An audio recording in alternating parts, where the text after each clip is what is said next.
논술로 만나는 우리 역사 23권.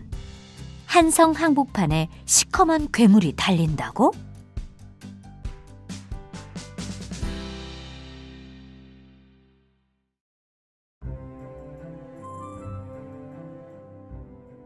여는 이야기.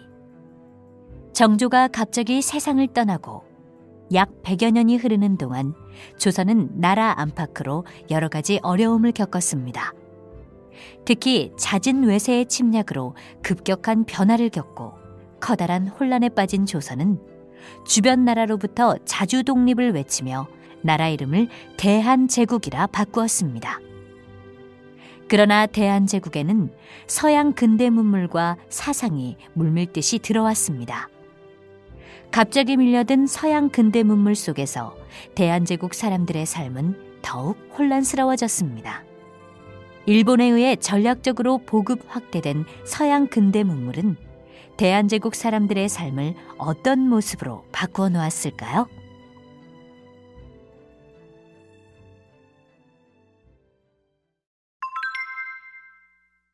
한성까지 어떻게 갔을까?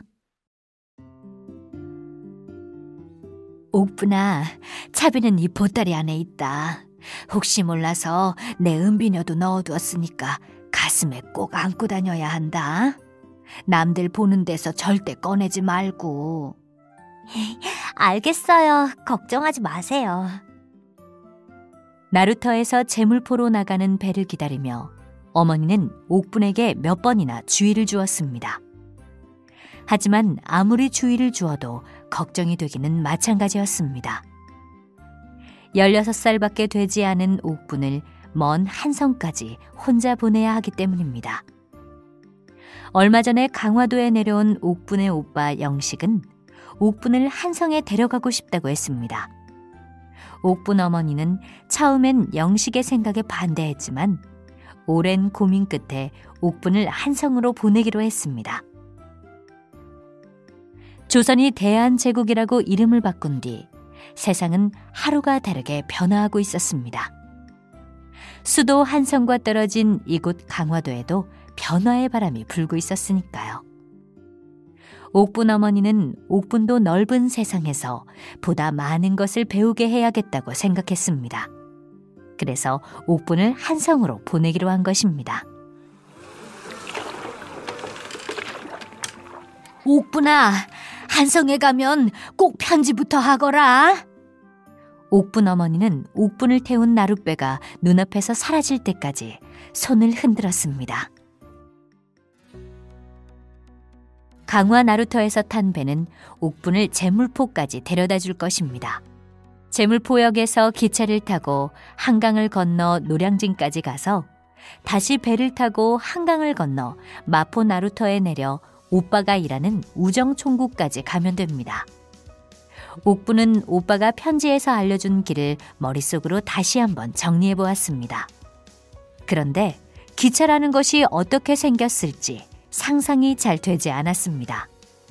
무척 빠르다고 했으니까 말처럼 생겼을 것 같기도 하고 많은 사람을 태운다고 했으니 배처럼 생겼을 것 같기도 했습니다.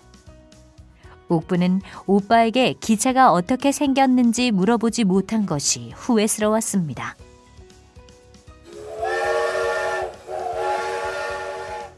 일 년 전인 1899년 9월에 경인철도가 개통되었습니다.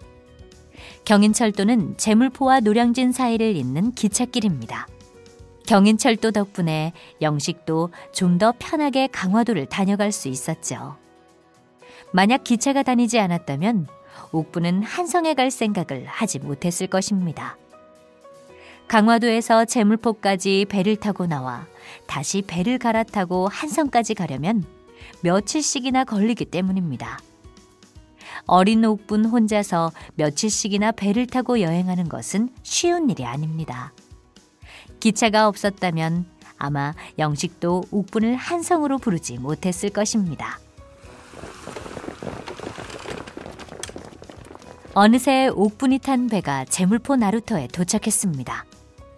옥분도 사람들을 따라 배에서 내렸습니다. 옥부는 집에서부터 안고 온 보따리를 가슴에 꼭 품고 제물포역으로 바쁘게 걸어갔습니다. 옥부는 제물포역에 와본 적이 있습니다. 하지만 경인철도가 개통되어 그런지 몇 년 전의 모습과는 많이 달라져 있었습니다. 잠시 주변을 살핀 옥부는 사람들의 눈을 피해 조심스럽게 보따리에서 돈을 꺼냈습니다. 그리고 한성으로 가는 기차표를 샀습니다. 이제 기차가 들어오기만을 기다리면 됩니다.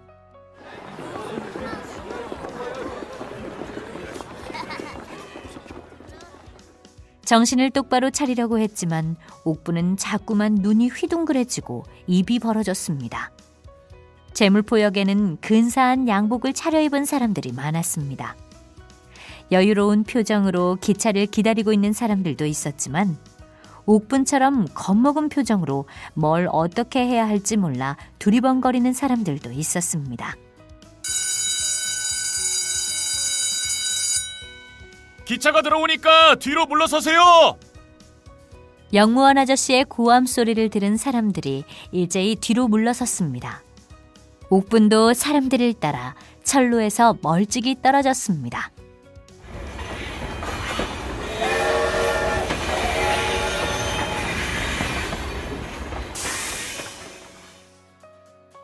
커다란 소리와 함께 멀리서 검은 물체가 달려왔습니다. 옥부는 입을 크게 벌린 채 제물포역 안으로 들어오는 기차를 보았습니다. 이제 저 기차를 타면 나도 한성으로 가는 거야. 옥부는 침을 꿀꺽 삼키고 어깨를 당당히 편 후 자신을 새로운 세상으로 데려다줄 기차에 올라탔습니다.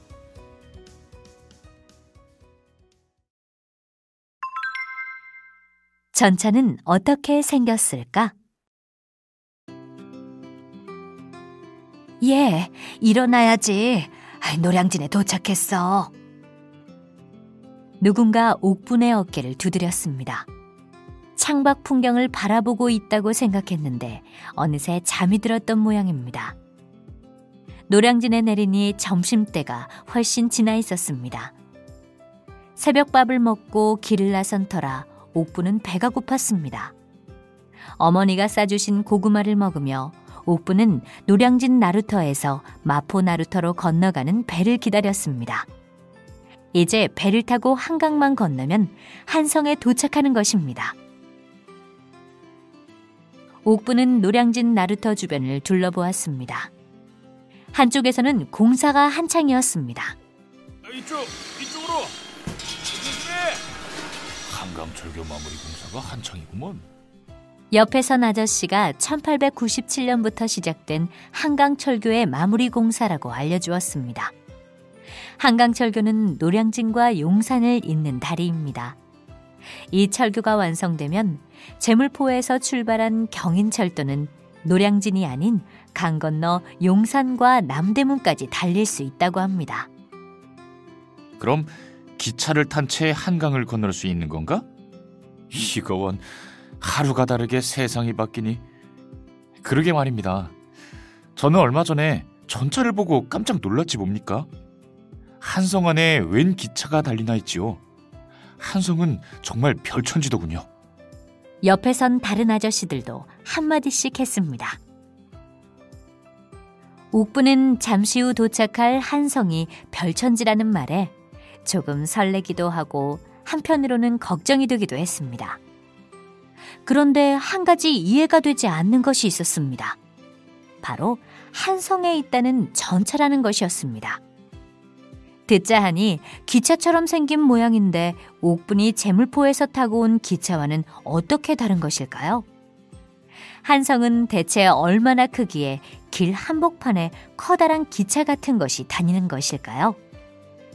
낯선 사람들과 되도록이면 말을 하지 말라는 어머니의 말이 떠오르지 않았다면 옥부는 기어이 아저씨들에게 전차가 무엇인지 물어보았을 것입니다.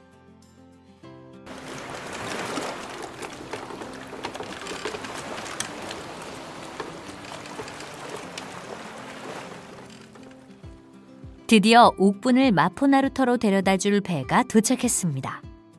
옥분은 짧은 머리를 한 사람, 긴 머리를 한 사람, 양복을 입은 사람, 옥분처럼 한복을 입은 사람 등 각양각색의 모습을 한 사람들과 함께 배를 타고 한강을 건넜습니다. 와, 옥분은 거리를 활보하는 사람들에게서 눈을 뗄 수가 없었습니다. 한성의 거리는 제물포역과는 비교도 되지 않을 만큼 화려하고 복잡했습니다. 비켜, 비켜! 입을 벌린 채 주변을 두리번거리며 걷던 옥분은 하마터면 자전거와 부딪힐 뻔했습니다. 자신을 향해 달려오는 바퀴 달린 쇠붙이가 자전거라는 것도 주변 사람들을 통해 알았습니다. 정신을 똑바로 차려야지. 이러다 큰일 나겠어. 보따리를 쥔 옥분의 손에 자신도 모르게 힘이 들어갔습니다. 그런데 바로 그때였습니다. 커다랗고 시커먼 기차가 옥분을 향해 달려왔습니다. 그것은 말로만 듣던 전차였습니다.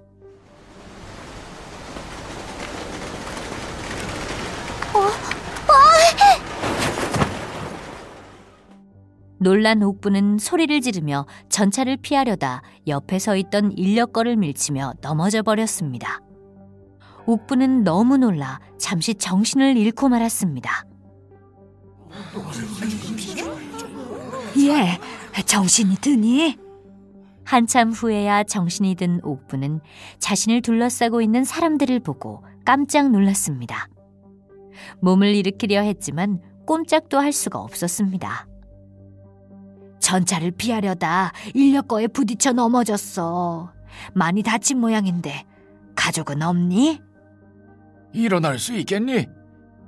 옥분은 사람들의 물음에 대답도 하지 못하고 다리를 감싸는 고통 때문에 눈물만 흘렸습니다. 다리를 다친 것 같은데 된장을 발라봅시다. 누구 된장 가진 것 없소? 갓을 쓴 아저씨가 사람들을 향해 묻자 갑자기 안경을 쓴 외국인이 나섰습니다. 저기 잠깐만요. 나는 재중원 의사예요. 내가 치료해 볼게요. 어디 봅시다. 옥분과 사람들은 호기심과 두려움이 섞인 얼굴로 외국인 의사의 응급처치를 지켜봤습니다.